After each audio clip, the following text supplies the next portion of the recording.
For Dave McIsaac, a Sunday afternoon drive became a life-altering event for him and his Fort Augustus family. McIsaac was involved in a serious traffic accident and required extensive emergency care at the QEH.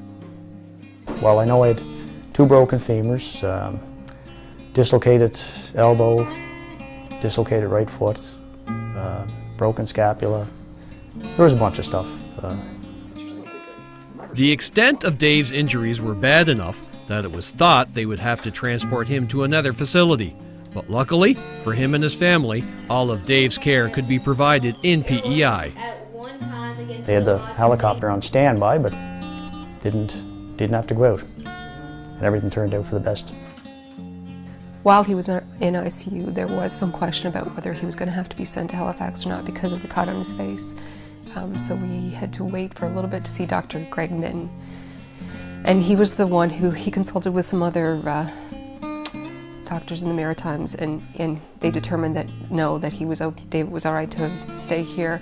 And we were so grateful because, well, first of all, we were terrified that if he had to go, that we might not see him again. But just to have everyone home with us. It was a great relief not to have to leave and go to Halifax or Moncton or anywhere. Due to trauma to his head, Dave has a hard time remembering the details of the accident or the events directly after, but he is able to recall the great care he received at the QEH. And I can remember some of the girls' faces, or a lot of their faces from Unit 1. Unit 7, I was more with it, and I can remember a lot of their names, or most of their names. And the care was tremendous. You know, I made some friends in there, stuff with the nurses and the doctors and stuff like that, and the staff in general. Like Dr. John Campbell put me back together as far as the legs went, and there was a Dr. Fong put my ear back on. He did a tremendous job.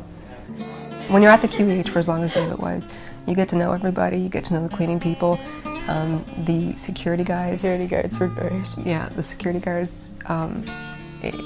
It's a little family, and you see that even after you go back for other appointments, you see the people that you saw every day, because I was in at 8 o'clock in the morning every day and I didn't leave until 5 or 6 in the evening. So it's like a little family. It sounds kind of strange, but so now you look at it and you wonder if the people that you saw in the hall are still there, or they were very much concerned about how everybody was doing, as well as David. Were we sleeping enough?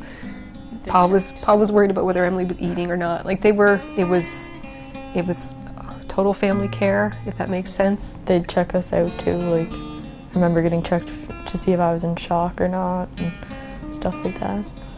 So as much as they were looking after David the patient, they were all kind of keeping an eye on all of us. Dave is still receiving rehab treatments, and his recovery is coming along.